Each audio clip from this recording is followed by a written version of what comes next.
Lecture matter ফৌজদারি বিবিধ মামলা সিআরমিস মামলা মোসাবেদা জেলা ঢাকা মোকাম বিজ্ঞ জেলা ও দায়রা জজ সাহেবের আদালত ঢাকা সূত্র ফৌজদারি বিবিধ মামলা নম্বর /2025 উদ্ভব ঢাকা রেলওয়ে থানার মামলা নম্বর 7425 জিআর মামলা নম্বর 20/25 ধারা নারী ও শিশু নির্যাতন দমন আইন 2000 প্রথম বন্ধনীর ভিতরে সংশোধিত 2003 এর 7/8/30 ধারা। বিষয় প্রসঙ্গে আন্ডারলাইন 1 কমাকোটেশনের ভিতরে সরেয়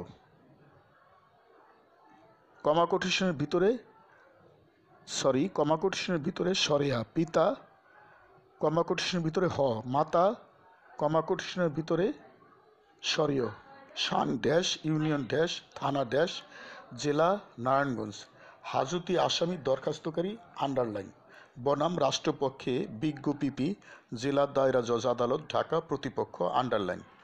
বিষয় প্রসঙ্গে বিগত 7/9/2025 তারিখে হাজতি আসামি দরখাস্তকারীর জামিনের প্রার্থনা করলে বিজ্ঞ সিনিয়র জুডিশিয়াল ম্যাজিস্ট্রেট সাহেবের আদালত শুনানি শেষে সন্তুষ্ট হয়ে জামিন নামঞ্জুর করলে উক্ত আদেশের বিরুদ্ধে সংক্ষুব্ধ হয়ে হাজতি আসামি দরখাস্তকারীর পক্ষে নিম্ন হেতুবাদে বিজ্ঞ আদালতে জামিনের দরখাস্ত করিলেন। আন্ডারলাইন দরখাস্তকারী হাজতি আসামির পক্ষে যথাবিহিত সম্মান প্রদর্শনপূর্বক সবিনয় নিবেদন এই যে 1 দরখাস্তকারী হাজতি আসামি নিরীহ নম্র ভদ্র আইনের প্রতি পূর্ণ শ্রদ্ধাশীল ও শান্তিপ্রিয় ব্যক্তি বটে। 2 অভিযোগকারীর এজাহার নিম্নরূপ আমি নিম্ন স্বাক্ষরকারী 34 পিতা গ্রাম ইউনিয়ন থানা জেলা নারায়ণগঞ্জ এনআইডি জন্ম তারিখ 28/3/1986 থানায় হাজির হয়ে ধৃত আসামি 1 সরেয়া কমাকোটেশনের ভিতরে সরেয়া পিতা কমাকোটেশনের ভিতরে হ মাতা কমাকোটেশনের ভিতরে সরেয়া বেগম গ্রাম ইউনিয়ন থানা জেলা নারায়ণগঞ্জ ও অজ্ঞাতনামা 2/3 জনের বিরুদ্ধে এই মর্মে এজাহার দায়ের করছি যে আসামি 1 কমাকোটেশনের ভিতরে সরেয়া 21 গত 7/4/2025 তারিখ আনুমানিক দুপুর 12:30 ঘটিকার সময় নারায়ণগঞ্জ জেলার থানাধীন শাকিনস্থ মাদ্রাসা থেকে আমার বাড়িতে ফেরার পথে স্ট্যান্ডের সামনের পাকা রাস্তার উপর থেকে আসামি কমাকোটেশনের ভিতরে সরেয়া ও অজ্ঞাতনামা 2-3 জন আসামিদের সহায়তায় আমার সন্তান কমাকোটেশনের ভিতরে বয়স 7কে উদ্ধার জোরপূর্বক অপহরণ করে নিয়ে অজ্ঞাত স্থানে আটক রাখে।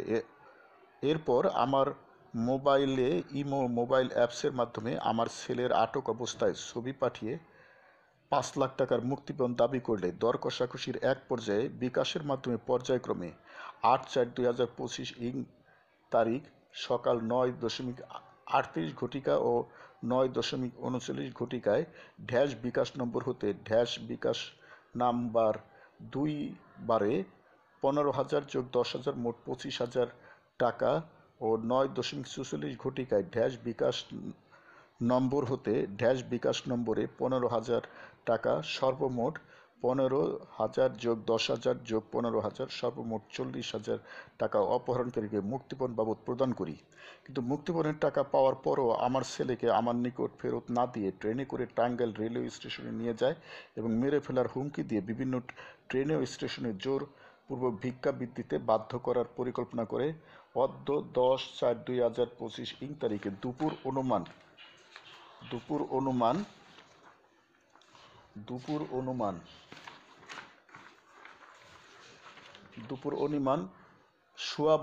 ঘটিকায় টাঙ্গাইল রেলওয়ে স্টেশনে আসামি সরেয়া কমাকোটেশনের ভিতরে সরেয়া 21 আমার ছেলেকে নিয়ে টাঙ্গাইল রেলওয়ে স্টেশন প্ল্যাটফর্মে অসংলগ্নভাবে ঘোরাফেরা করা অবস্থায় ডিউটিরত রেলওয়ে পুলিশ কর্তৃক আমার ছেলে কমাকোটেশনের ভিতরে বৈষ্ণরা 7কে ঢাকা রেলওয়ে থানাধীন টাঙ্গাইল রেলওয়ে স্টেশনের 2 নম্বর প্ল্যাটফর্মের উত্তর দিকের শেষ প্রান্ত হতে উদ্ধারপূর্বক অপহরণকারী সরেয়া কমাকর্ষণের ভিতরে 21কে হাতে নাতে আটক করে রেলওয়ে পুলিশ আসামি কমাকর্ষণের ভিতরে সরেয়া 21কে অসংলগ্নভাবে ঘোরাফেরা করার কারণ জিজ্ঞাসাবাদ করিলে কোনো সদুত্তর দিতে পারে নাই। আমার ছেলেকে রেলওয়ে পুলিশ উদ্ধারপূর্বক আমার ছেলের নিকট হতে ঠিকানা সংগ্রহ করে আমাকে সংবাদ প্রদান করলে আমি সংবাদ পেয়ে দ্রুততর ঢাকা রেলওয়ে থানায় হাজির হয়ে আমার ছেলেকে শনাক্ত করি। পাশাপাশি আসামি 1 কমাকর্ষণের সরেয়া 21কে পিতা হ কমাকর্ষণের ভিতরে, মাতা সরেয়া কমাকর্ষণের ভিতরে, গ্রাম ঢ্যাস, ইউনিয়ন ঢ্যাস, থানা ঢ্যাস, জেলা নারায়ণগঞ্জ শনাক্ত করি। আমার ছেলেকে পেয়ে ঘটনা সংক্রান্ত জিজ্ঞাসাবাদে জানতে পারি গত 7/4/2025 ইং তারিখে দুপুরে আসামি সরেয়া 3 বিগত 7/9/2025 ইং তারিখে হাজতি আসামি দরখাস্তকারীর জামিন প্রার্থনা করে বিজ্ঞ সিনিয়র জুডিশিয়াল ম্যাজিস্ট্রেট ড্যাশ সাহেবের আদালত শুনানি শেষে সন্তুষ্ট হয়ে জামিন নামঞ্জুর করলে উক্ত আদেশের বিরুদ্ধে সংক্ষুব্ধ হয়ে হাজতি আসামি দরখাস্তকারীর পক্ষে নিম্ন হেতুবাদ সমূহে আপনার বিজ্ঞ আদালতে জামিনের দরখাস্ত করিলেন। মাঝখানে হেতুবাদ সমূহ গাঢ় করে নিচে আন্ডারলাইন। ক দরখাস্তকারী হাজতে আসামি নিরীহ, নম্র, ভদ্র, আইনের প্রতি পূর্ণ শ্রদ্ধাশীল ও শান্তিপ্রিয় ব্যক্তি বটে। খ দরখাস্তকারী হাজতে আসামিকে অযথা হয়রানি করায় গত 10/4/2025 ইং তারিখে আসামিকে গ্রেপ্তার করিয়া অত্র মামলায় জড়িত করিয়া বিজ্ঞ চিফ জুডিশিয়াল ম্যাজিস্ট্রেট আদালত রেলওয়ে জেলা থানা প্রেরণ করিলে বিজ্ঞ আদালত আসামিকে জেল হাজতে প্রেরণ করেন। দরখাস্তকারী আসামি সম্পূর্ণ নির্দোষ এবং পরিস্থিতির শিকার। গ দরখাস্তকারী হাজতি আসামি অত্র মামলা সম্পর্কে কিছুই জানে না, তিনি একজন নিরীহ সাধারণ মানুষ। ঘ যেহেতু দরখাস্তকারী হাজতে আসামি জামিনে মুক্তি পাইলে পলাতক হইবে না এবং উপযুক্ত স্থানীয় জামিনদার দেওয়া হইবে এবং আসামির স্থায়ী ঠিকানা আছে এবং নিয়মিতভাবে ধার্য তারিখে বিজ্ঞ আদালতে হাজির থাকিয়া বিচার ফেস করিবেন। অন্যান্য বক্তব্য বিজ্ঞ নিযুক্ত আইনজীবী সাহেব বাচনিকভাবে বিজ্ঞ আদালতে উপস্থাপন করিবেন। মাঝখান হতে অতএব বিজ্ঞ হুজুর আদালতে বিনীত প্রার্থনা এই যে উপরোক্ত অবস্থা ও কারণাধীনে ন্যায় বিচারের স্বার্থে ফৌজদারি বিবিধ মামলাটি গ্রহণপূর্বক অন্তর্বর্তীকালীন জামিন মঞ্জুরের আদেশ দেন। চূড়ান্ত শুনানির দিন ধার্যক্রমে উভয় পক্ষকে শুনানি অন্তে মানবিক বিবেচনায় জামিন মঞ্জুরের সদয় আদেশ দানে হুজুরের সদয় মর্জি হয় মার্জিন থেকে এবং এইরূপ দয়ার জন্য বিনয়াবনত হাজতি আসামি দরখাস্তকারী বিজ্ঞ আদালতের প্রতি চিরকৃতজ্ঞ থাকিবে।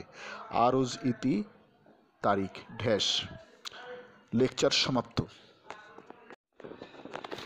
আসামি যদি মুক্তিপণ আদায়ের মতো ফৌজদারি অপরাধ করে সেক্ষেত্রে নিম্ন জুডিশিয়াল বিজ্ঞ আদালত আসামিকে জামিন দিতে পারে না।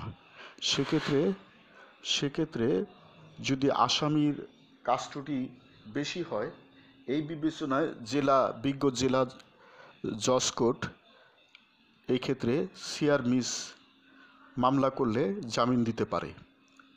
আর জেলা জজ যদি জামিন না দেয় তাহলে হাইকোর্টে জামিনের দরখাস্ত মোসাবেদা করতে হবে। লেকচার সমাপ্ত।